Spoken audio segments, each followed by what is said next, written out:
Hello there, welcome everyone once again to our regular weekly show on U2 Spain. I'm Scats, and today I'll be talking to our regular residency specialist Chris from Upsticks.es all about how much it costs to get a Spanish visa and residency. And there's always something special for you at the end of the show, so stick around and also give us a thumbs up when you learn something that's important to you. Today's special report at the end is all about UK passport renewals and, of course, the latest updates on the strikes at the Spanish embassies in the UK, which is where Chris has been over the last couple of days, finding out the news straight from the horse's mouth. As usual, we'll be answering all of your questions and comments from social media and from the live chat and from the comments below about today's topic. If you're watching the recording of the show, you can find the time codes and the chapter headings about here for each of the answers you need, and that's in the video description below too. So, welcome to U2 Spain, and cue the new theme music. Well, let's dance.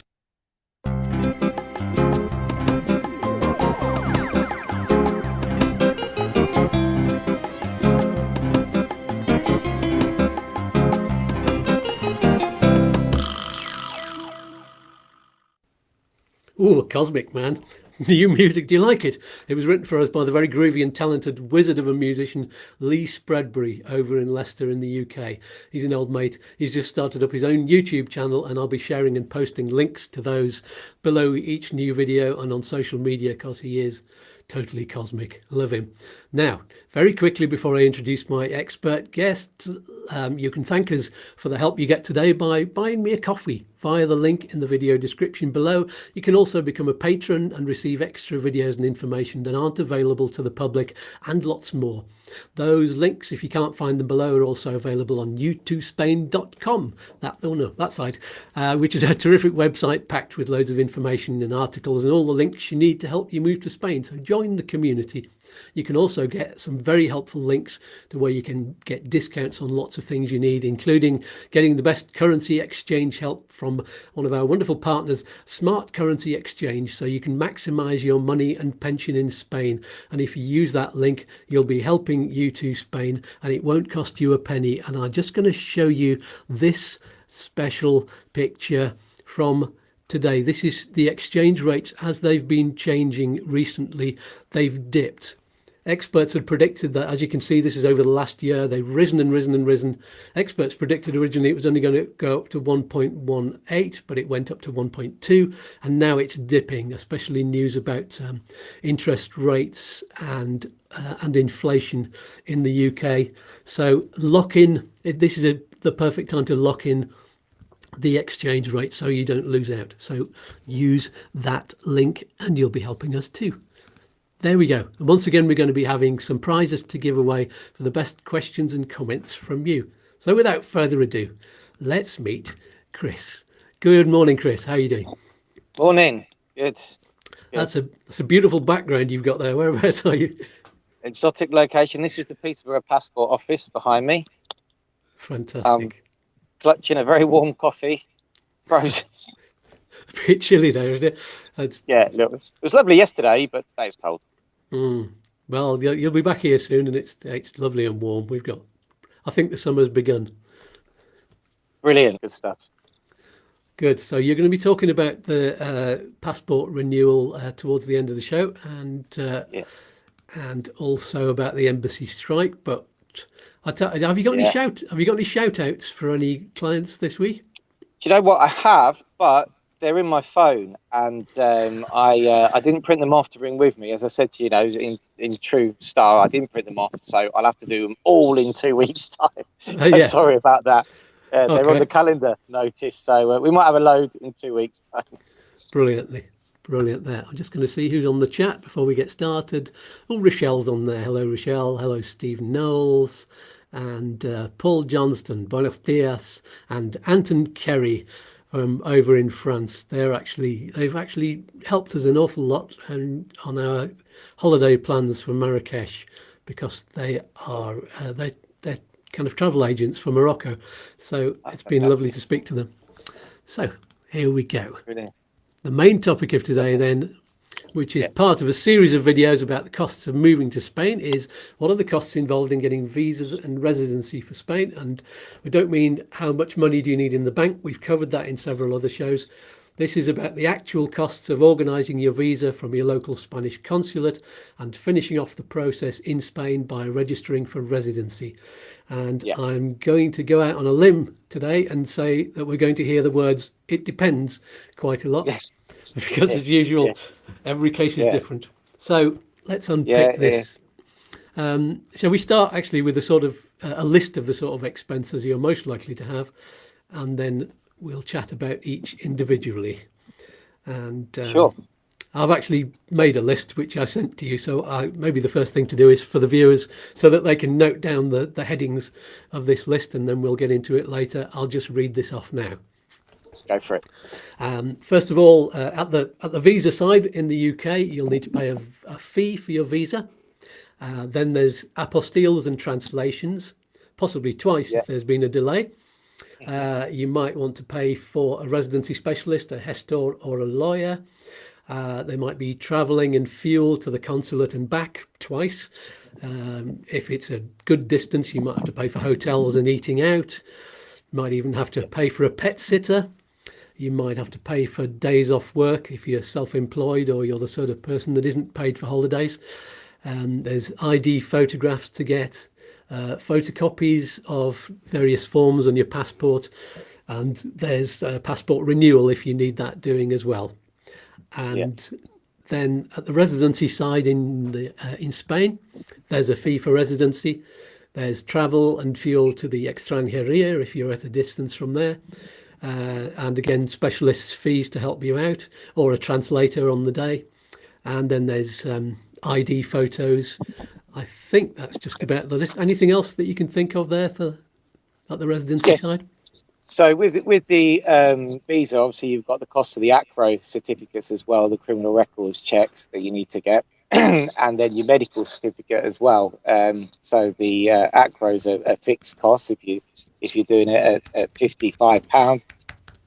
If you're doing it on a normal route, shall we say, and not the speedy route, which is 95, I believe.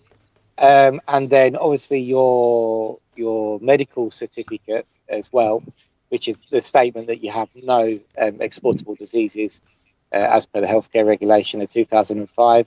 I mean, that cost for that can vary wildly depending on where you are. If you can get it done in Spain, we've got people who are going and doing it in Spain and then coming back to the UK, or who you're using here in the UK. Great stuff. So that's the first, the two that we mentioned at the end, but I'll put them on the top of the list. Medical certificate and ACRO. That's okay. I was just, as you could see, I was retyping as we went along. There's also medical insurance, which I didn't put on the list. That's something that you need in advance as well, unless you're self-employed like me, in which case I'm paying Social Security and on the paying for the National Health Service over here. Yeah, obviously the medical insurance is, we always say with the medical insurance, especially on the, if we're talking about the UK side at the moment, and obviously the most, should we say, famous visa, which is a non-lucrative visa, just make sure that that you've got the timings correct for the medical insurance as well.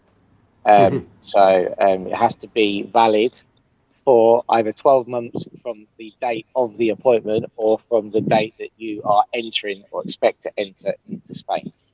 Okay, so we have seen on occasions where people have maybe started it on the 1st of May, for example, and gone on the 15th and they've accepted it. But, and I spoke to them yesterday again about it, it has to be a minimum of 12 months from either the day of your appointment or from you expect to enter into Spain. So it's a common mistake. People start it before. You might say, what about renewals and stuff? Well, there's this whole thing about this annually renewals certificate. If you haven't got the 12 months, there's companies that do annual renewals and stuff. Yesterday, they said they don't accept them, but then I know people have had them accepted. But yeah, when you're starting from scratch, you've got to have your 12 months. Great stuff. I see questions from Rochelle about the that we'll cover those, Rochelle, at the end of the show. We will be answering all of those questions. And as John Bentley says, it's good news about visa applications. We'll tell you what the good news is later on. So thanks for those comments. And Barry from Munitech says, good morning, guys. He's working again today, so he may not make the whole episode, but bless you, Barry, for dropping in. Good. So the fee, what's the fee for getting the visa? So for non-lucrative, it's £516 to get the non-lucrative visa. And then obviously, I think again, I didn't bring my list with me, and I should have had a list here, shouldn't I? But if you're going for a golden visa from the UK, it's 3 times that amount. And we can explain that actually with a golden visa, you've got the option of applying within Spain, which gives you a longer residency card. It's cheaper to do. But yeah, for the non-lucrative visa, it's £516 at the consulate, which you pay. Okay. So next on the list, Apostilles and Translations. What's the kind of cost for that? Normally translations cost around, in the UK, obviously translations depends what you're getting translated and how complicated the translation is. The normal standard price for translation is around £35 for a standard document like an ACRO or a standard medical certificate. In Spain, it could be the same between 30 and 50 euros for one pager. What you'll find is the more translations that you get, then the cost may come down, depending on how much you're doing. And if it's an extremely complicated document, then the price could go up. So I spoke to a lady who came through the channel, actually, but is already dealing with someone else. And they informed her that she had to translate her bank statements, which you don't have to do. Yeah. You don't have to do that. And it cost her like £300. Ooh. Yeah, and it was wrong. She didn't have to do that. So make sure when you are doing it. We always say that you've got your 2 standard documents that need translating if you're not married. So that's your medical certificate, your ACRO. Obviously, if you're presenting a marriage certificate as well, that will need translating again. Normally around £35 for that. Then other documentation, additional documentation, is really a little bit bespoke depending on what it is. So if it's a standard P60, which obviously translators are used to doing and probably have their templates for, then you'll find it'll probably be around the same price. If it's something that's slightly more intricate, then the cost could go up. Okay. But it's very, very, very important to tell people that you don't have to translate bank statements at the consulate. Okay, but the bank statements have to be stamped or digitally verifiable, which is the words I used yesterday. So. Good stuff. There are companies who do apostilles and translations. They organise the whole process for you, and Yes. we've got a link to one of those below with like a 10% discount code if you go through that one. So if anybody wants to use those services, they tend to be able to get apostilles and translations quite quickly. And obviously they charge a fee for that, but that's especially if you need it quickly, and they give good advice on that on that service as well. So yeah, and I mean, and they also act as they're a triple, quadruple check, aren't they? So if you've got somebody checking your documents for you, then and you're paying somebody to do it, then they'll check as well. Obviously you can get the apostilles done either on the government website or for a private company, and a good thing to mention there is obviously the documents that don't always, if you're getting an apostille on a standard document, like an ACRO criminal records check, you can pretty much guarantee it's going to come back quickly. But things like medical certificates from practices who have never had documentation apostille before, it may cost a little bit more because if their signature isn't registered and companies have to manage that for you, they may charge for that. So. Yeah, there are some medical insurance companies over in Spain that have been helping people get their certificate from the doctor as well.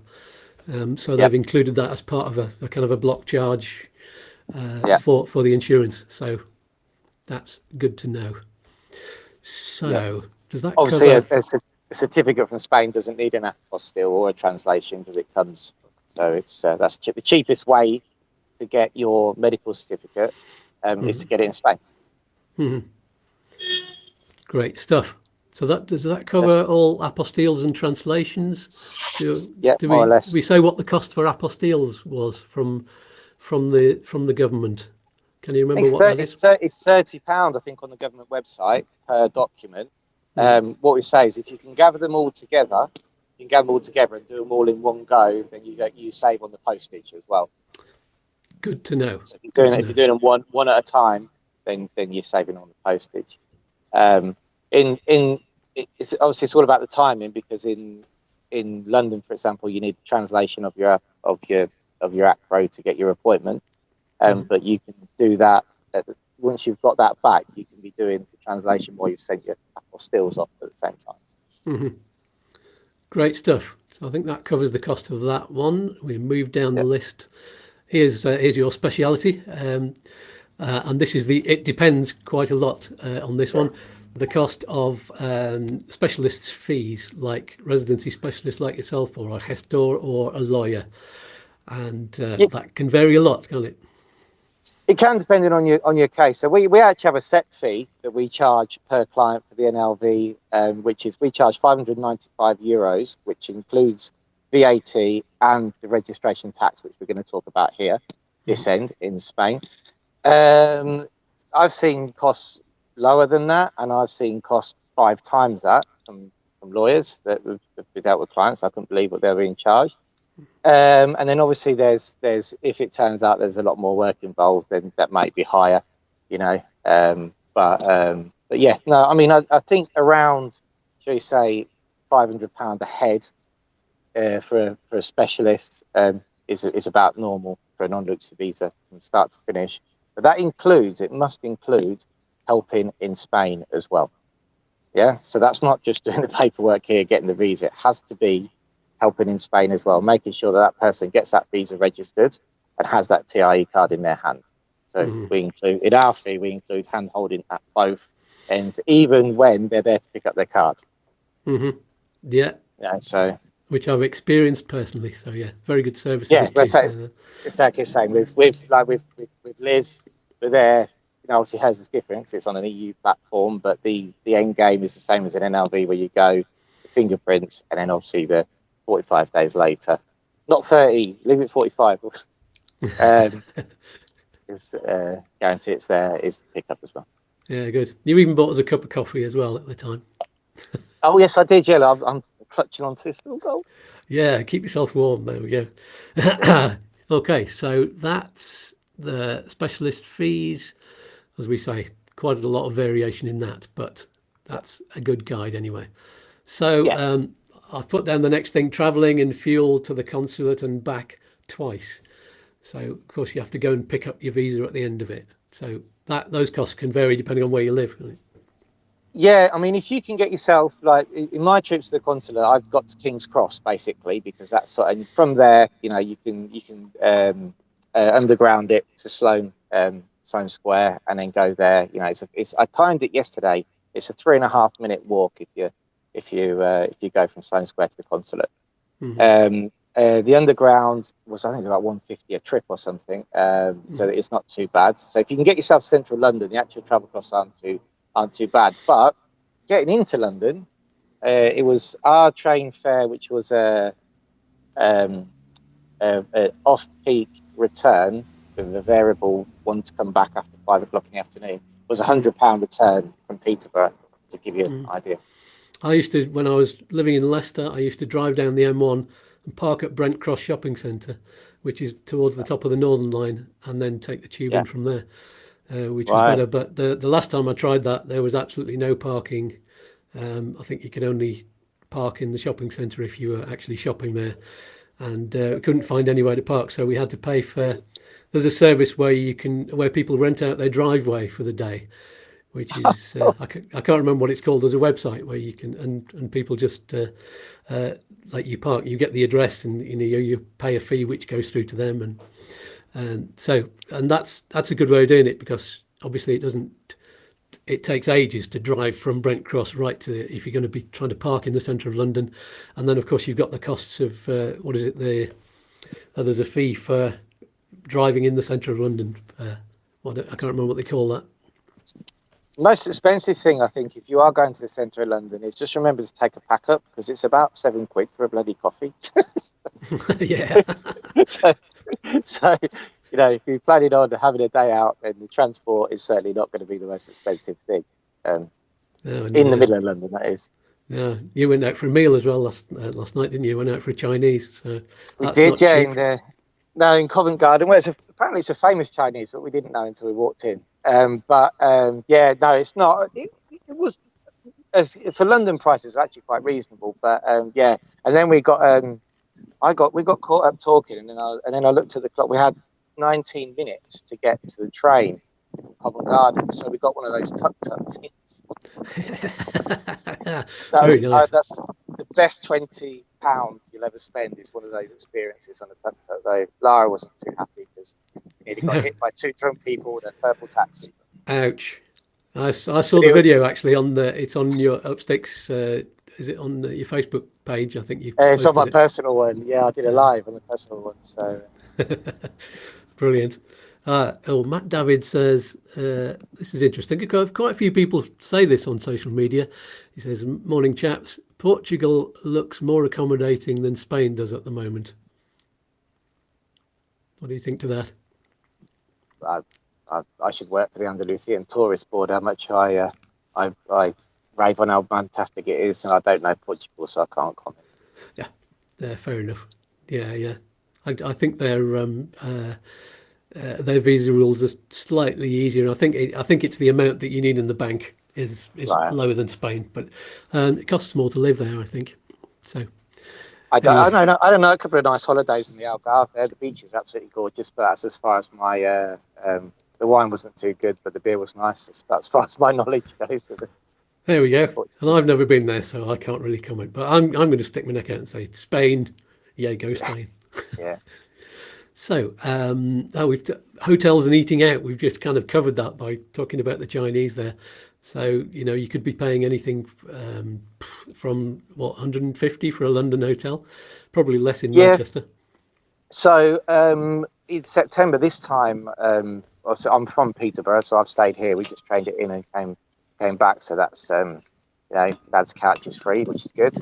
But when I came over in September, I actually managed to get a B&B in right close to the consulate, a very nice place, and it was 75 from bookings.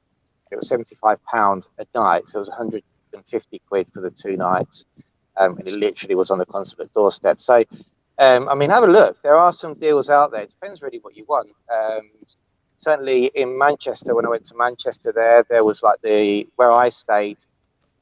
Was about €80 a night, but there was places which was as low as 35, £40 a night, and the Premier Inn, which was there. I think our client, probably watching today actually, Shamil, congratulating on his visa yesterday. Yay! He stayed at the Premier Inn, which is around the corner as well, and I think that was about 80 quid for 2 of them. So yeah, there's options, but you're still looking at a minimum, I'd say, at £40 a head, probably. Mm-hmm. Yeah, fair enough. We've got Paul Johnson on the Anton Kerry say, Viva Andalusia. Yeah, I'm with you there. I'm Barry from Unitech. Nice one, Barry. Best thing about London is the train back to Warrington. There we go. I used to live near Warrington. Paul Johnson says, it's a passport comment. Maybe let's cover this one because it's about visas. Paul says, my passport has less than 5 years left on it. As the visa will be stamped in the passport, how would that work if I have to renew it within the 5-year period? You'll have to, the visa, once you get to Spain, you'll register your residency card. So then that precedes the visa. So then the visa's not used. So you'll have your residency card. And when you come to renewal, you must have the same amount of time on your passport for the renewal. If that makes sense. Because if you have to have at all times when you've got your residency a valid passport. Mm-hmm. There we go. And Paul says, would it make more sense to renew early so I have the full 10 years? No, not if you've got 5 years left on it. It doesn't matter. No, at the moment, no. You can come here. Probably with 5 years, he'll get his renewal in as well and then renew. If that makes sense. Mm-hmm. There we go. Yeah. So the visa basically is just to get you in and then you get your residency. Rob Butler says he's going to be speaking to you soon. He's going to be arranging an appointment with you in the next few weeks. Keep up the good work, chaps. Cheers, Rob. Cheers, Rob. So we've covered hotels and eating out and pet sitter. There we go. How much does that cost? It costs about €15 a day over here. I don't know what it costs over there. You don't have pets, do you? Yeah, well, it's funny you should say that because actually I've got some clients now. We're going to cover what's happening at the concerts at the end, but they got their visas approved yesterday. And they had a terrible time going through the withdrawal. They were badly advised. They came after the withdrawal agreement and then tried to apply from in Spain. Ended up having to take the NLV route. Obviously they went and set up life with their dogs. And I know it's cost them a fortune while they've been here waiting for the visa. You know, they couldn't play with the days because they'd use their days up, and really held hostage to that situation. And I mean, even I've got a cat and I don't. Our cat is very old, been with us forever. We've got a rabbit, and even they come in here for a weekend, someone's got to go and feed them. Mm-hmm.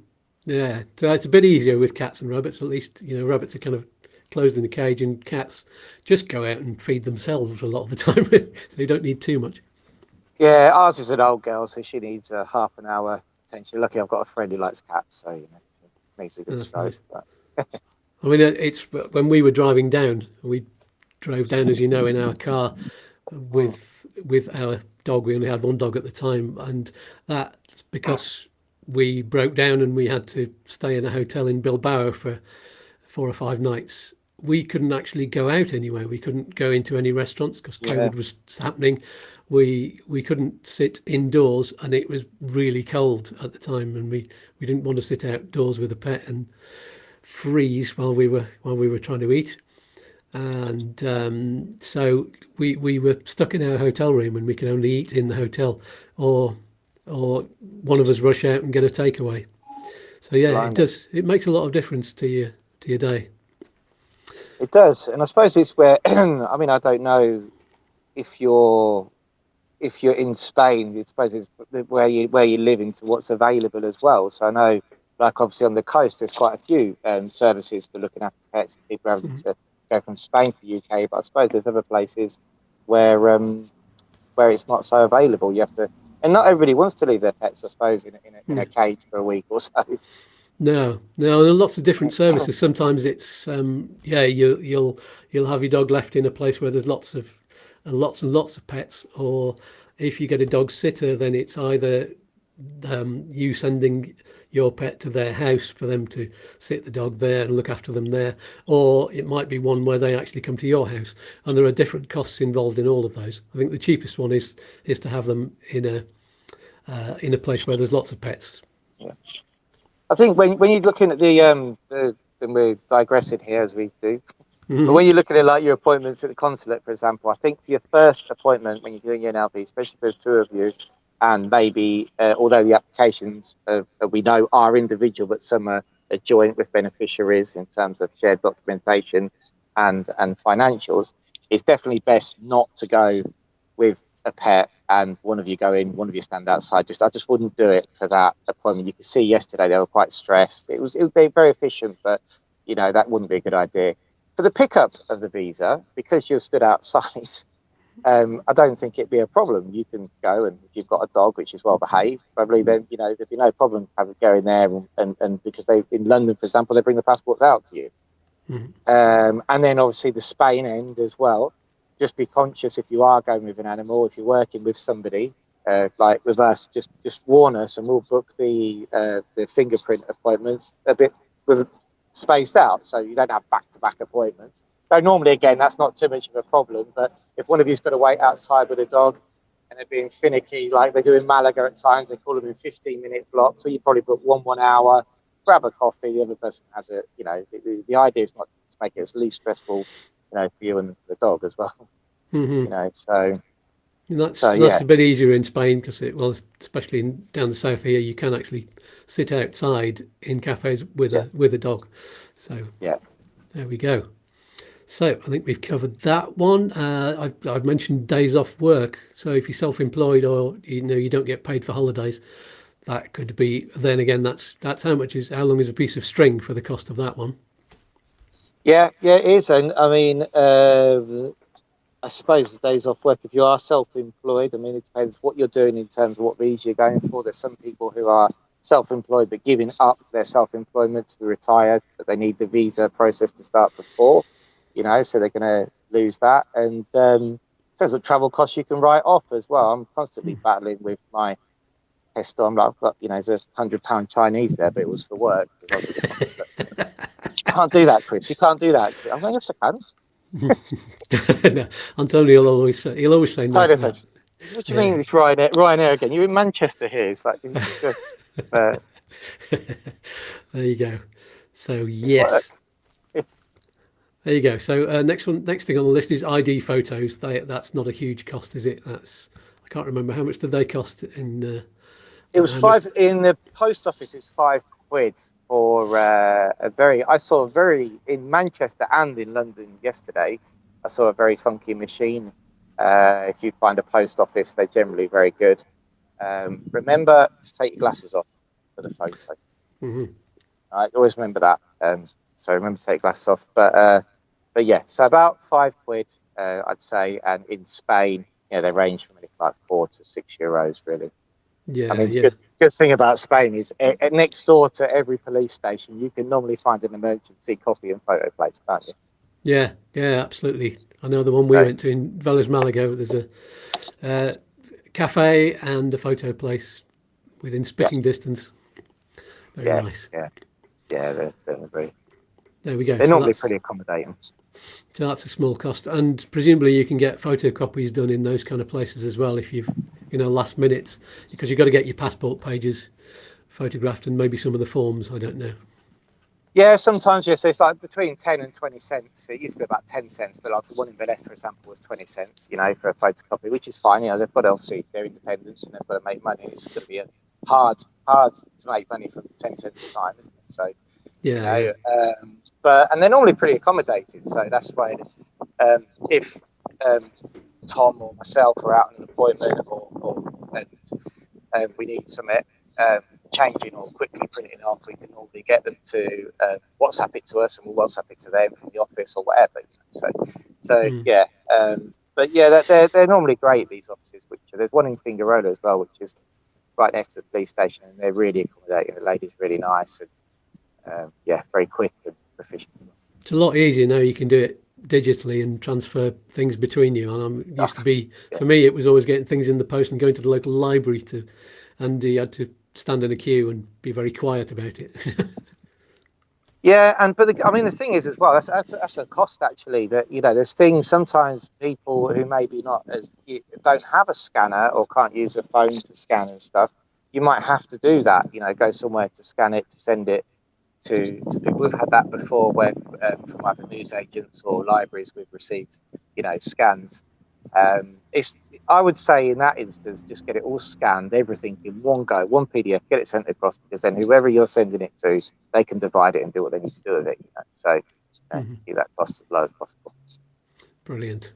And I'd recommend having a scanner yourself. If you get a computer printer with a scanner on, that's proved so handy for me. There we go. Yeah. So I think that's everything that you need to do at the UK end, unless you can think of anything else. No, I think that's about it. Obviously, you've got. I think the only thing, if you're going to do any discovery trip, well, that's how much you wanted to spend on your discovery trip, isn't it? But there is maybe that to factor into the whole process as well. Yeah, true. I'm going to write that down in the notes as well. Because you're always tempted if you're having to pop down to London or Edinburgh or Manchester, then you might want to go and see a play while you're there overnight. Yeah, why not? So, and obviously discovery trips to Spain. So people who I met some clients yesterday based in the Stun exhibition, and they're doing one tomorrow. Actually, they'll be in the plane now, and that's into your, shall we say, your global plan. I would definitely think, if you can, it's not always possible for everybody, but if you can plan a trip or two beforehand, just to if you haven't got a residence here and you're thinking you're moving, I think it's a good idea to do so. Yeah. So that covers. So that's discovery trips to while you're getting your visa, and also discovery trips to Spain, and looking for property as well. That's another cost at that particular time. It's not actually physically part of your getting your visa and getting your residency, but that's another cost it's going to happen. There we go. Rob is saying, here we go. Would it be easier to submit individual health insurance for NLV or a joint cover policy? Good question. Normally, a policy will cover you. Well, you'll get a certificate for both of you anyway. So if you can apply together for the health insurance, and if you've got one policy, then you'll both get individual certificates for the consulate. Good stuff. Right. As long as you've got your coverage certificate, and we always say proof of payment as well. Good. So you've got your visa and you're now in Spain. The list is for residency. For a start, there's the fee for residency. How much is that? Yeah. So if you're coming on a NLV, it's €16.08 that you have to pay with the Model 790. And if it's an EU platform, then it's €12 that you have to pay for the for the police. And it's obviously always advisable to do that beforehand if you can. Yes, and I've just thought an extra thing to add to the list, possibly power of attorney. Yes. Yeah. So if you're doing a whatever reason, you need to go to a notary. It depends on the pages of the notary, how much it costs, but certainly around €50, I would say, for POA. And then if you're paying a translator to go with you, then obviously you've got to pay their fee as well, because you'd need somebody to translate if you don't speak Spanish, if you're giving power of attorney to someone else. Mm-hmm. And don't forget, the person that you're giving power of attorney to can't be your translator. Very good point. Yes. Yeah. So I did that limited power of attorney for your office, and yeah, that was about 50. Yeah, I think you met. I think Tom translated on yours, didn't he? He did. Yeah. Yeah. Mm-hmm. So we have a registration with our local notary. Just has a well, it's not local. Mika's isn't too local to us, but we use that notary. Again, it's a cost thing, but they're very accustomed there to dealing with British power of attorneys and everything else. That's why we do our wills with them as well, because sometimes notaries aren't that accustomed, and it may cost a little bit more because they've got to write the template themselves or whatever. But which reminds me, we'll sort out wills through you. I'll talk to you about that another time. And I also need to send an official notarized piece of paper to Ireland to say, yes, I intend to keep my Irish citizenship, because you have to do that once a year. So. Oh, really? I didn't know that. Yeah. It's a good thing for people to know. That's if you've got it through naturalization, like I did. But if you get it through having Irish parents, then it's okay. Once you've got it, you've got it. You can go where you want. Right. Okay. Wow. There we go. So the next thing we've got is travel and fuel to the extranjería. Obviously, that depends where you're staying and how far you've got to go. Yeah. Again, parking as well. So you've got obviously travel, fuel, and parking. So I mean, I'd always advise, like places like Fingerola, there's an underground car park. Just go there. Just less stressful, but it is a cost. Malaga as well. A lot of people. What I would also say is anywhere in Spain that you're looking, like for example in Malaga, we always send people to the Carrefour, which is just on the and it's only a 5-minute walk. If you don't mind a walk, park in the car park. That's free, and have a wander. If you start getting involved in Malaga, then you might end up getting a taxi or a train, or something like that. Mm-hmm. And, so yeah. True. Yes, there's some great shops in that. I'm sure that's where we go to for lots of shopping. Yeah, it's good. And obviously the obligatory coffee. You have to have a coffee budget when you go for a residency appointment. It's just part of it. Absolutely, yes. I'm fully behind you there. Okay then. So we talked about specialist fees before. Again, when you said dealing with the visa, it's all in as a package, isn't it? So the visa and the residency fees. Yeah. We break it into we do stage 1, stage 2. What we noticed was that it's strange, because the demographic of client changed obviously with Brexit, and British clients coming over for the first time are a lot more used to having a package price. Whereas before in Spain, everything seems to be broken down into it's this plus IVA plus blah blah blah. So Yeah, but yeah, you got to. I mean, on we have stage 1 and stage 2, which we include it all in it. But yeah, obviously, if you've done it yourself, we help people this end as well who've done it themselves, and then obviously there's a lot less than doing that. Mm-hmm. It depends where you have to travel to, etc., to how much it costs. Yeah, that's very variable. Of course, if you're not using a specialist, if you're just using a translator and you've organised everything yourself, then that's a different cost. So I don't know how much translators cost just for going over and helping you for a day. I don't know. I mean, normally you'd find translators. It depends how good they are, really. You might get a translator who can't qualify objections, who just translates. Who might charge you 10, 15 euros an hour. You might get somebody who's a specialist who could charge you 150 euros to go into an appointment, but they could definitely qualify any objection from the police or whatever. It obviously varies in areas as well where you go to, and we've had to mop up a few cases of people who are not used to doing the job but can translate. So you've got to be wary of that as well. Yeah. And again, we mentioned ID photos and photocopying. We've talked about those costs. It's similar over in Spain to the UK, isn't it? Yeah, it is. Yeah, and I mean, look, at the end of the day, as we know, the old copy thing, you can't have too many copies, can you? You can always recycle it afterwards. Mm-hmm. There you go. And well, that's the list. Oh, brilliant. Yeah, and I don't think there's anything else. Nothing that I can think of. Nothing that we went through.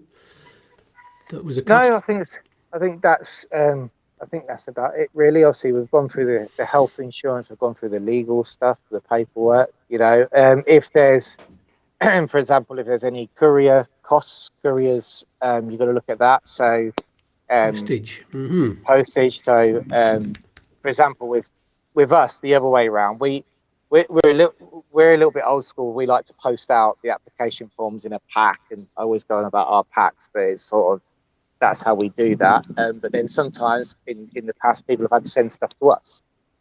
So you've got to look at the either registered post cost or evidently registered post is advisable. Maybe if there's any, even within Spain. So sometimes if you're sending documentation out or receiving it, you've got to look at your courier or postage. There we go. So that's the end of that list. Of course, stick around. We're not finished yet. We're going to be covering the UK passports and the latest news at the embassies. Shall we? Let's give out the prize. Let's from somebody on the list just before we do those. Who have we got that hasn't had a prize yet? Are we Rob Butler? You've asked a few questions there, and you've got another one coming up in a minute. We've not. I don't think you've had a prize yet, have you? Tell us about that. Let's answer this question just before. Apologies for asking questions off topic, but one thing playing on my mind is I'm currently in receipt of a monthly prescription for blood pressure. How would I continue to get these once in Spain?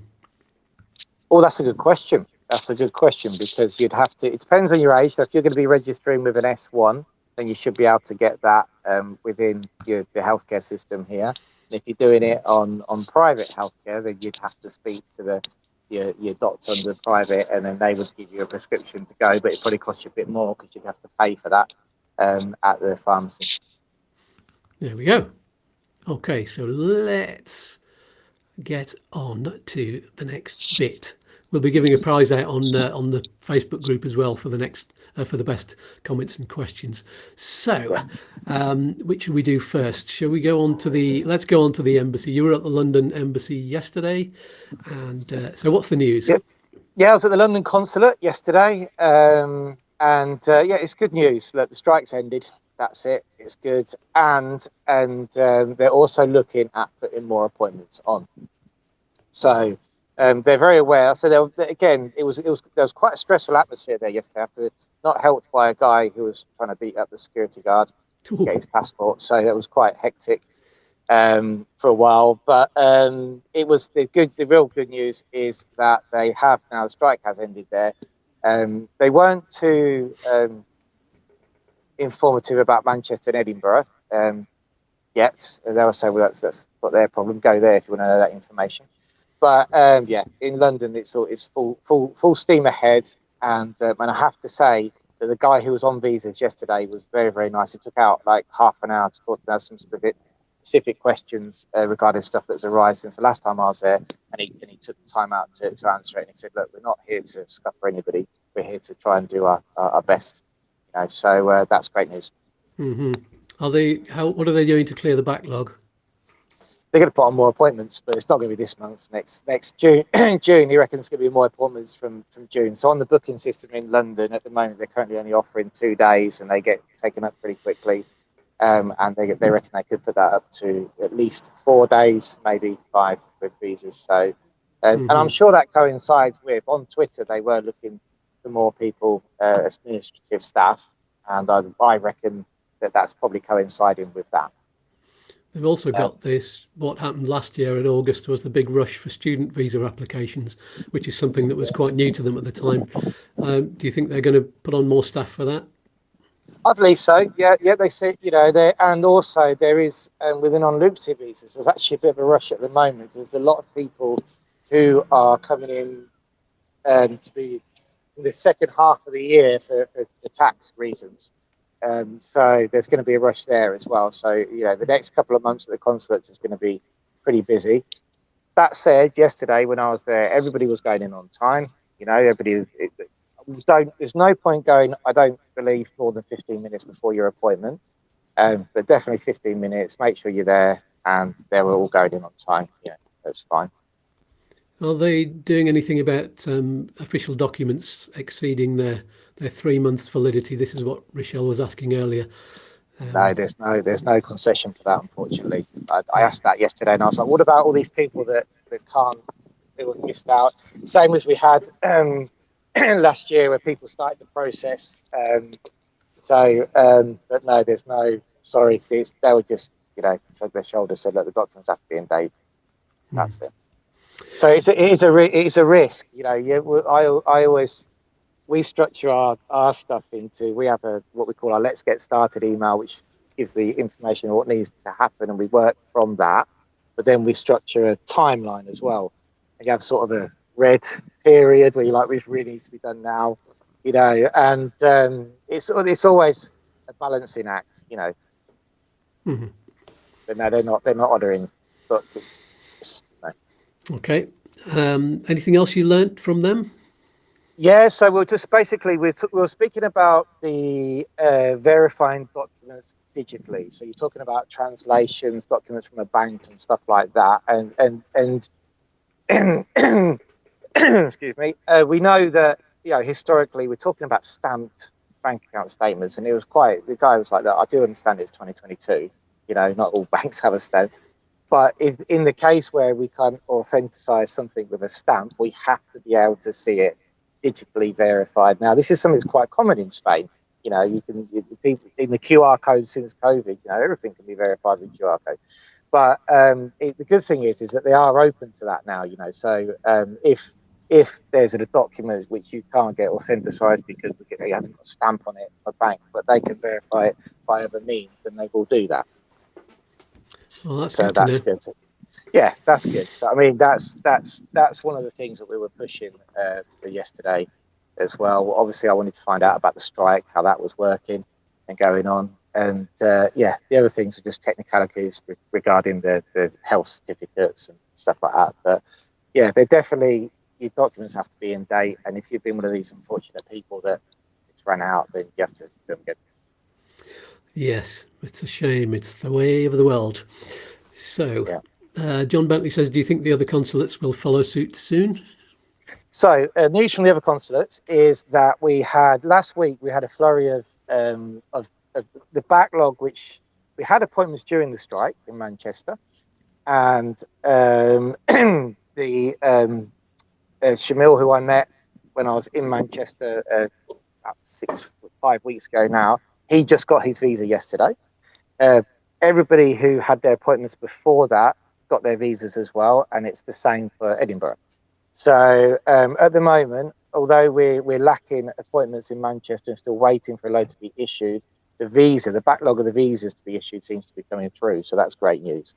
And I think they have to follow suit. So yeah. So as soon as I got a news regarding people getting their appointments in both consulates, we've got them pending still. I'll let you know. But at least those two are issuing visas, and London seems to be full speed ahead. There we go. And Rochelle says, would that refer to the CSV numbers on documents? Mm-hmm. Yes, I'd say so. Yeah, as long as they can verify it. So he kept saying it yesterday. You have to be able to verify a document. So, for example, if excuse me, if a translator is registered with their college and they've got a digital signature, then there must be somewhere on there where the consulate can look at it, either QR it, look at the CSV, and say, and it's verified on the website of the college. Mm-hmm. Anton So Kerry is. Oh, sorry. Just saying thanks to Chris. Learned and realised that timeline is critical. Yes. It is very important. Timeline is very critical. Very critical. One from Rob Butler again. He says, "Sorry, another one. No problems, Rob. And you've got a prize coming to you, by the way. Did we said your name, didn't we? I better write it down. Yeah. You'll need to pass your address on, but don't do it in the live chat. You'll try it on the Facebook community, the U2 Spain one, or send a message through to Chris's website, because he'll be sending you the prize." So, I sent you a bonus prize to celebrate Book Week. It was Book Week last week, I think, wasn't it? But I haven't been on since then. So I'm going to send one of our prizes and one of my wife's books as well. Oh, brilliant! So, I've not got my copy. I've not got my copy yet. Oh, I'll send one out to you as well then. So I've been giving them away for Book Week. Brilliant. So, thank you. I'm looking forward to reading that. I read Laura sent me a page or two of it. I think it's brilliant. Yeah. So this question, do you need to replicate all of the necessary forms that you did on your initial year one non-lucrative visa for applications 2 and 3? No. So it's slightly different because, if you're doing it yourself, then you'd have to go to the immigration office, and there are forms that you need to fill in and hand in there along with the proof that you need that you still qualify. If you're getting somebody else to do it, then you won't have to fill out any forms because they can actually make the application on the government platform. Great stuff. So, obviously, when you come to get your TIE card, once you've been approved, then there are forms that you need to do that end as well. Cool. Is that all the news from the embassies then? Yeah, that's about it. So we had a good chat. We got quite into detail about the whole show about using investments for financial stability, proof, etc., and various different things, but it's all technical stuff. So yeah, but in terms of the good news, yeah, they're up and running. Yes, that's good to know. Yeah, investments are a part of passive income, aren't they? But again, we'll probably get a whole video out of that. Oh God, yeah. It's very, very grayscale, but yeah, we'd get a video out of that. Good stuff. Okay, let's go on to renewing your UK passport then, the costs of that. So that's the passport office right behind you. It is, yeah. That's it. And it's open today. They were queuing around the corner. I tried to stick my head in the door, but they've actually told me just to go. So I said, I just want to ask a few questions. They're like, bugger off, we're busy. Yeah, you've got the costs are, and you can correct me if I'm wrong, so I think you've got the list there. I do, over here, yes. So from the online, I think it's £75, isn't it? £75.50, yep. £75.50. And it's €9.50 more if you're doing the paper application for the passport or handing it in yourself. That's it, yes. The post office check-in send service is £9.50 cheaper. Yeah. So, and then I was just speaking to somebody here when I was trying to get some information and stick my head in the door. And when you do the emergency weekly renewals, what you have to be aware of is the appointment availability as well. So I think that's £135 if you want to get a passport within a week. Oh, that's 142 for the adult passport, or 100 or 152 if you want the 50-page version. The 122 is the child passport, or 132 for their 50-page one. Right. Okay. And then you have to be aware also you get appointments. So there's another guy in the queue here who had got the day passport, but he had to come from London to do his appointment here because there wasn't any available in London. So, but that's just a pickup. job, believe it or not. There's a little window on the left-hand side, and you get it, you walk up and pick it up, and you leave again. So you'll get your appointment. That's fine. I believe that's only for the adult passport. That's the online online premium service. Although it does say that you get an appointment and it lasts for up to 30 minutes, but you say they've just got a window there. They've just got a window here on the left-hand side. Yeah. That one costs £177, or again 187. It's always £10 more if you want the 50-page frequent traveller passport. The thing that they were saying was that even though it is a day one, it is dependent on the appointment, so you're not going to get it in a day. Be prepared to drive as well. And if you can't use any of those online services, you can book an appointment, pay over the phone. The passport advice line is 0300 222 and then 4 zeros. I'll read that again, 0300 222 0000. But I don't think you can call that from outside the UK. So tell us what happens if you want to renew your passport from outside, from Spain, for example. Yeah, good. So personal experience with this one. So since I've lived here, we've always renewed our passports using the UK government platform, which basically just takes you through the stages, of what you need to do until you get to the end where you can verify everything. The biggest change is now, and last time, I have to admit, Lara does these normally, you can actually take the photo on your phone. Oh. And then so you don't have to get a physical photo sending in. You can actually do the photo. It comes back with on a chart whether your photo is good or bad. So that was good. But I think it's just to express that from Spain, you can manage all passport renewals. So we've had probably every circumstance in our family where we just renewed normal passports, and then we've sent them off registered post. They've come back DHL. Okay, so it does cost a little bit more. When I got married, we sent off Lara's passport. It was renewal and name change. There was various documents that we had to provide them for that, but that was all managed from Spain, and it went off. Her old passport went off in a maiden name, came back in a married name. And then obviously if you have children here, which we've done, but they're still British nationals, then you can do that from here as well. So you basically just send the birth certificate off. It's got to be the multi-language format birth certificate. Send that off with the various other documents, pay your fee, and take a photo, and they send the passport back as well. So it can all be managed from Spain: children, renewals, name changes. And what were the costs for those various different ones? I know it was over 100 and I think it was 114 euros. I think along those lines. The kids, you get a discount for kids. I know that, so that was around 100 euros. But I know there was one point where we had to do 3 operations and it wasn't short of 350 euros. So, in a year. So it's slightly more expensive than doing it here from the UK. I remember my mother-in-law renewed her passport, and it cost her nearly, was it 150, or it was nearly 200 or something. I don't know why, but it cost her a fortune. Yeah, a friend of mine recently, when they came to Spain, had to do an emergency renewal. I don't know, it was about 170 quid, I think it was. But I think the thing is just to make sure, if you can, obviously you can't always, but if you can, like for me, for example, we've pretty much got the dates marked in the diary, so you can do it all in good time. And if you can avoid doing it around this time, the security guard was just saying to me there, because I tried to get some information about the delays and the what's been going on. You see it all over the newspapers, don't you? There's a political side to it about the funding of people working from home or whatever. Yeah, he wouldn't get too involved in that. But what he did say was this time of year is a nightmare anyway.